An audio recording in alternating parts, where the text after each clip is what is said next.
Hello, ladies and gentlemen. I'm back.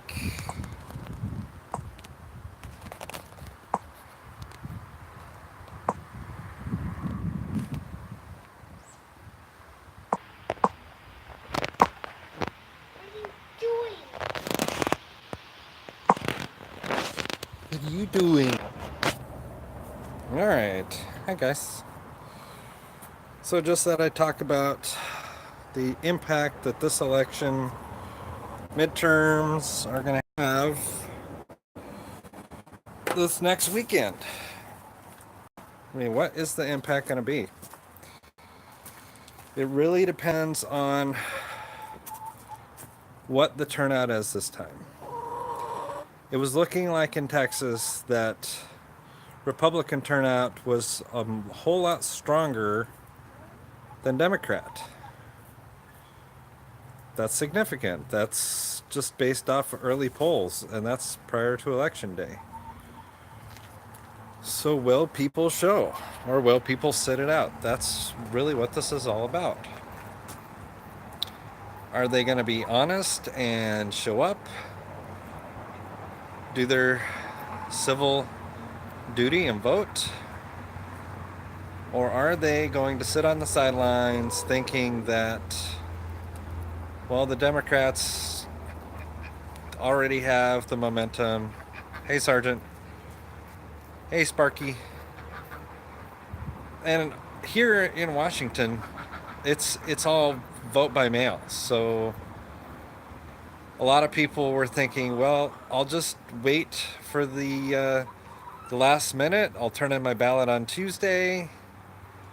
Meanwhile, they don't realize they've been getting phone calls and all those mailers in their mailbox because they haven't gone ahead and voted. Because the reality is, those guys are checking to see if your ballot has been turned in. And so they'll continue to go door to door, knocking on doors, and convincing you to do your civic duty and vote. Same thing with the mailers. They'll continue to send those mailers out right up until Tuesday. So between today and Monday, mail delivery probably included one of those candidate mailers, convincing you that, hey, it's time, you got to get out there and vote. But the deal is that if they voted earlier, like as soon as they got their ballots, that they'd stop knocking on doors. They'd stop calling you. And they'd move on to somebody else. So if we haven't turned our ballots in yet, it's time. Get it done. Get it. Hey, Scott Campbell. It's time. Get it done so that we don't have to deal with the phone calls and the mailers and the threat that Democrats thinking that, they got it locked. It's a lockdown. They're going to try to retake the House. Nancy Pelosi is just chomping at the bit. She's just wanting to get that gavel back, and she keeps threatening, hey, we're just going to reinvestigate Kavanaugh. We're going to press harder on the investigations into Trump. That's what she's thinking. She's thinking that's what the American people want. Problem is, she doesn't realize that most Americans like the way the agenda is turning out right now. They like the fact that unemployment is at an all-time low. They like that the wages continue to increase due to the corporate tax cut that happened during that whole tax cut thing. Yes, individuals got tax cuts. So did the corporate tax rate. But the corporate tax rate, due to their cuts, allowed them to increase wages, hire more people. It's trickle-down economics actually works when companies aren't having to pay the lion's share of the taxes. Because it's funny, when that happens, that they're actually making more profits, they end up paying more taxes. Kind of an amazing concept. Well, here's the thing, Sparky. it's the mail-in states like Oregon and Washington that we can do that. We can get our ballots turned in and get it done. For those of you that still live in states that you're still needing to go to your polling place, just means that, your friends, your family, your neighbors that you've met at the mailbox when you were picking up your political ads, everybody's junk mail. It's one of those, make sure that you're talking about it. You're talking about the issues of the day, the initiatives. Like here in Washington, they have initiatives that they want to restrict police officers and their ability to prosecute crimes and make it a necessity to increase training above and beyond the training that they already receive, which the training they receive is more than adequate, depending on the county and the city in which they live. And why is it up to the state to determine why,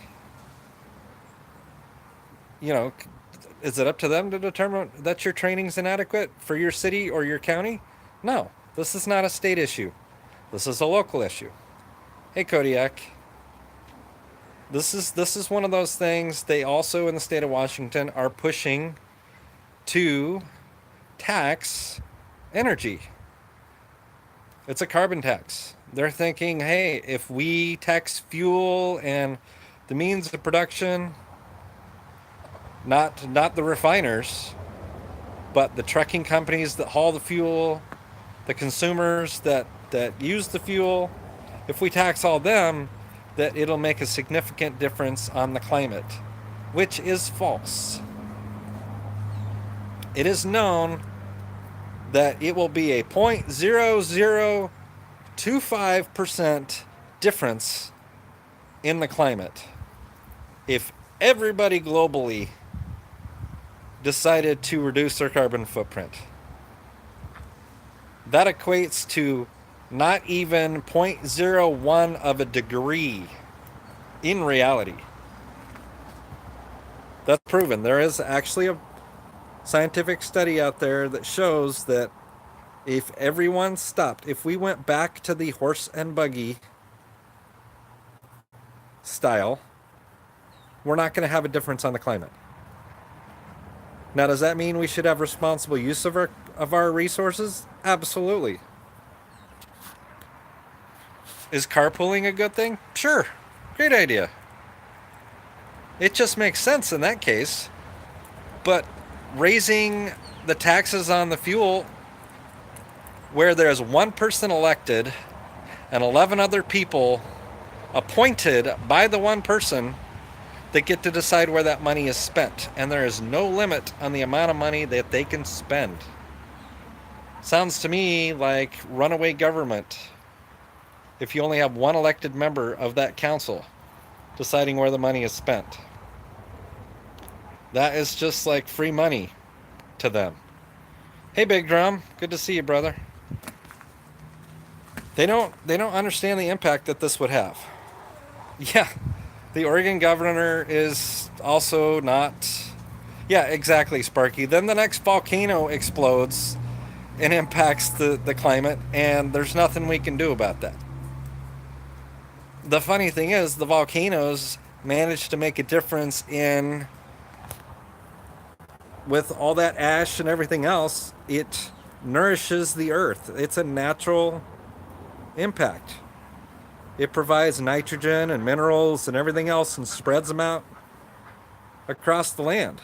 That's a naturally occurring process. Are we complaining that volcanoes are spewing things? Would we try to stop that from happening? That's a ridiculous idea, thinking you can stop a volcano or counterbalance the impact volcanoes have. That's not sensible. Just because you think, exactly, we can't tax a volcano, but they will squeeze, blood from a stone if they could. The other issues in this state relate to whether or not firearms, semi automatic firearms, will be regulated increasingly by the state, increasing the background checks to where it wasn't just a few short years ago. They already passed an enhanced background check bill. It's already law, and they're already enforcing it. And yet here's another layer thinking they can have an impact. It's not going to have an impact. Yeah, send Joe to battle the mountain. He'll do great. You're exactly right, Big Drum.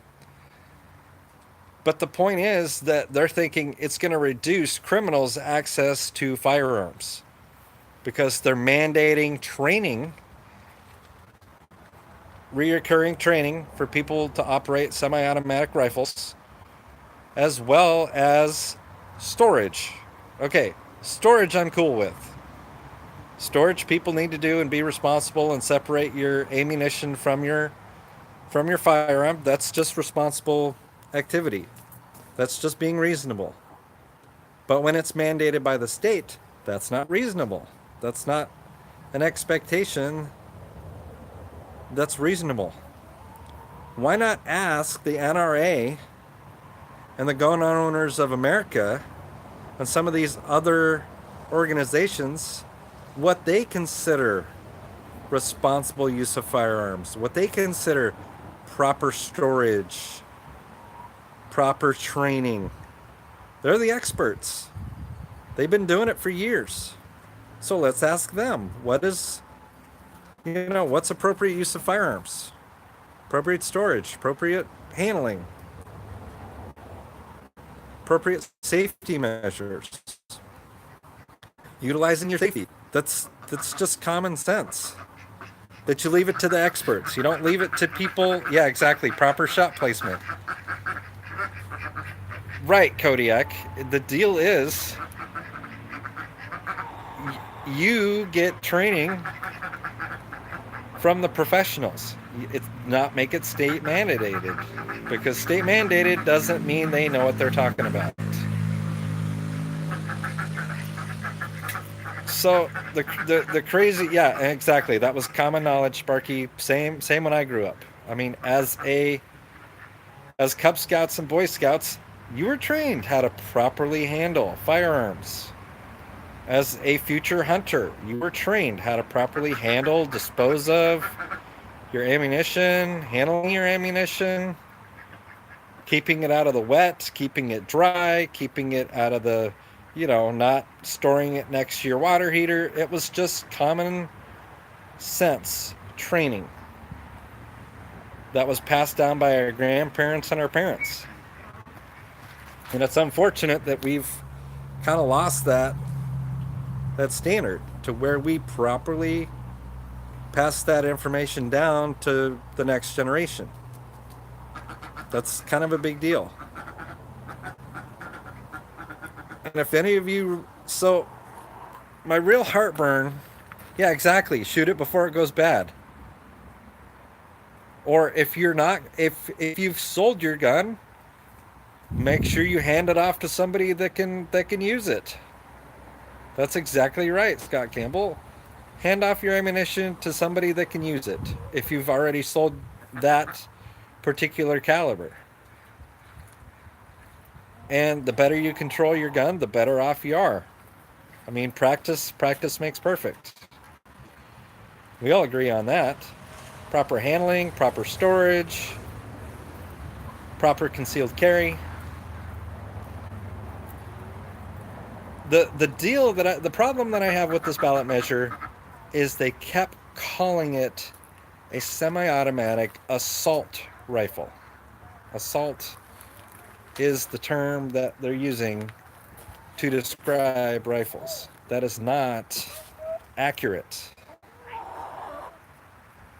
That was what was in the ballot guide. Hey Debbie, welcome. So make sure you're reading your voting guides, folks.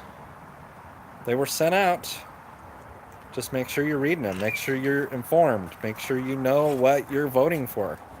Because there is very confusing information in that voting guide. Right, that description is an assault on my senses. That's it, Scott.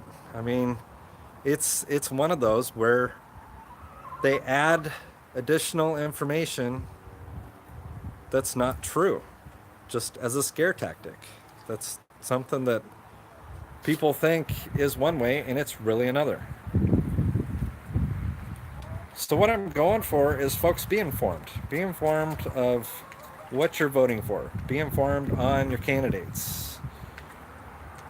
Part of the deal with this cycle is we have state Supreme Court justices running unopposed. Well, there's not many of us that are qualified to fill that position. So they're going to win by default. But if anybody happens to be a lawyer that's served in the state that you reside and you want to challenge that, that's appropriate. Because then we're challenging the default candidate. And that's what we should do. I mean, there is, and I'm sure a few of you have heard of it, there's a college graduate that I think she's in New York. No, Michigan. She's in Michigan, from what I understand. She has started a business, graduated from college, and she's running for a state representative seat. That's exactly what people should be doing. Get involved. If you're not involved personally and you don't want to run for public office, get involved in somebody else's candidacy.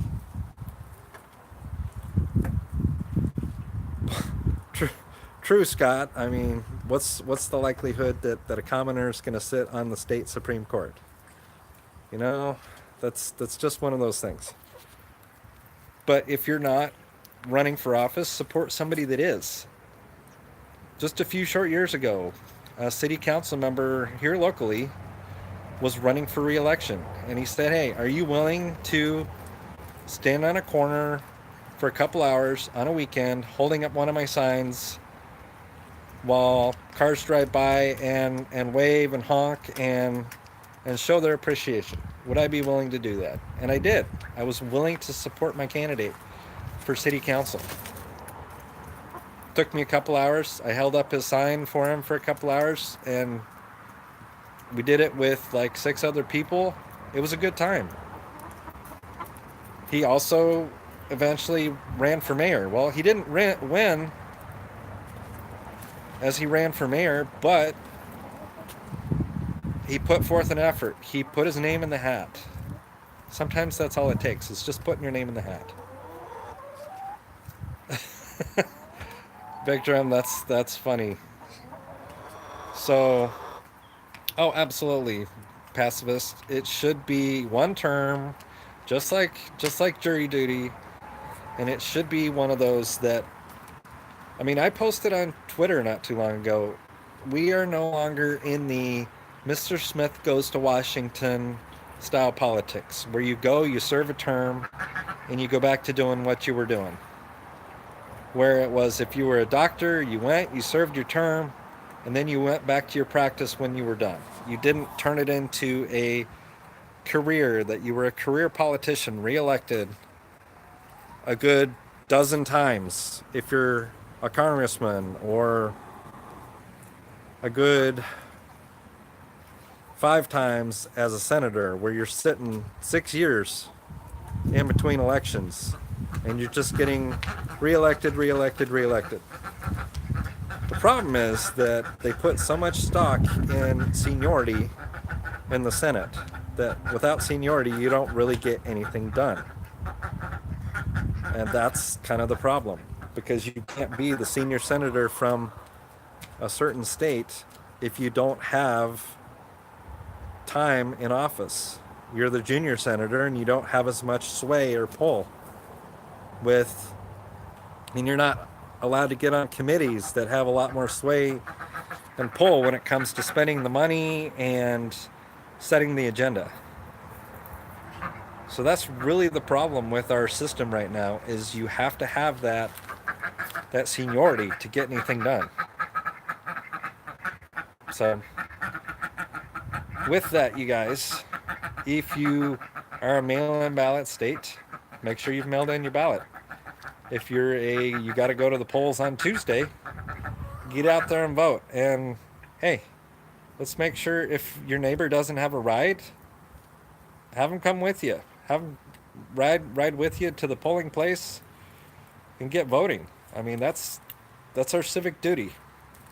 We only get to do it a couple of times a year when it's a primary, and getting those appropriate candidates pushed through. Yes, we need term limits, Sparky. That's exactly right.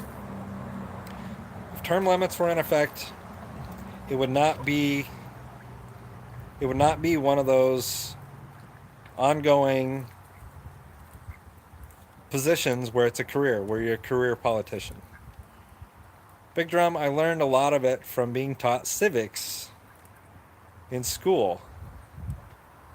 I also took intro to the law in college as another means of educating myself on the political process.